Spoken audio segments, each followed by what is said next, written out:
Detská atletika Slovenského atletického zväzu má celorepublikový zásah.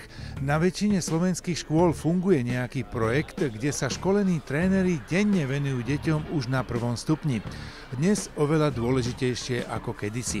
Zásadná športová aktivita neobchádza ani východ našej krajiny. V Košiciach sa konalo krajské halové kolo projektu detskej atletiky. Ako hovorí aj slovenské príslovie, ohýbaj ma mamko, pokiaľ som ja Janko. Čiže treba začať športovať už od útleho veku. O deti sa našťastie starajú skvelí a nadšení tréneri. Medzi nich určite môžeme zaradiť naše olympioničky v skokoch, dvojičky Veľďákové. Sa naučia nejakému tomu systému, budú mať nejaký ten svoj životný štýl a zistia, že ten šport je taká súčasť toho nášho celodenného života, každodenného, ktorý by mal byť súčasťou ich životov. Ich to baví úplne všetko, či skákať, či behať a proste aj tie prekážočky maličké.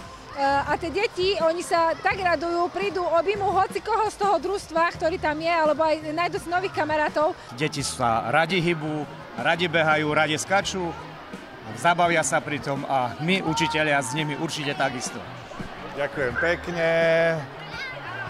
No, aké milé, vidíte. Ja mám rada atletiku preto, lebo môj otco ma k tomu podporuje a mám rada šport, aj tancujem a tak celá rodina ma k tomu navádza. No, ja mám rada šport preto, lebo je to také zábavné a vlastne sme k tomu podporovaní a máme aj prvý rok svoj vlastný klub, takže je to úplne super. Mňa to preto baví, lebo bežíme a robíme také aktivity a keď proste bežíme aj v telocvični, takže. Mňa to baví len preto, lebo ocko ma na to naviedol. Hej, a s ním aj on beží dakedy. Mňa preto, lebo sú to také zabavné disciplíny. Mám rád disciplíny a atletiku a rád športujem. Je to taká zábava a chodíme veľa na súťaže. Mne sa to najviac páči všetko.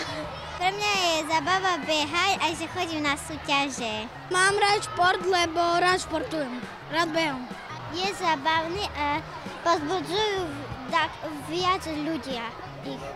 Tak ja mám rád na detskej atletike, že beháme a sa zahrievame a že máme tu svoje disciplíny, ktoré máme rádi. Je tu dosť super zábava, beháme a chodíme vždy na dajaké preteky. Nerobíme vyhodnotenie, ale každé dieťa dostane darček, diplom a každé dieťa odchádza šťastné. Takýmto projektom tlieskame, nech teda ďalej láka deti k pohybu a možno i k celoživotnej láske k športu.